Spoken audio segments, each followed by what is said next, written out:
जब विदेश में बच्चे रोएं और परेशान हों, तब उनकी माँ। What happened, darling? Why are you crying so much?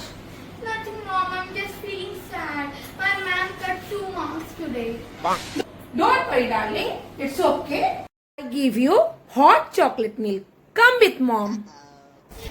और जब हमारे यहाँ बच्चे रोएं परेशान हो, तब उनकी माँ।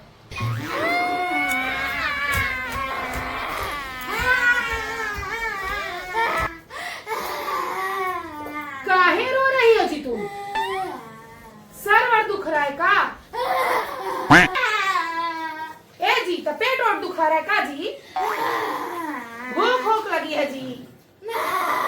अरे तो काहे रो रही हो? चिल्ला चिल्ला के रो रही कुकुर की तरह। टीचर ने थप्पड़ मारा। ए जी, टीचर ने थप्पड़ मारा जी? काहे के लिए जी? हिंदी का मात्रा गलत लगा दी। हिंदी का मात्रा गलत लगा दीजिए तुम। वाह बेटा वाह। अरे मातृभाषा हिंदी और तुम हिंदी का मात्रा ही गलत लिख दीजिए। ठीक है हमारी टीचर, तुमको तो हम और मारेंगे जी। और रो रो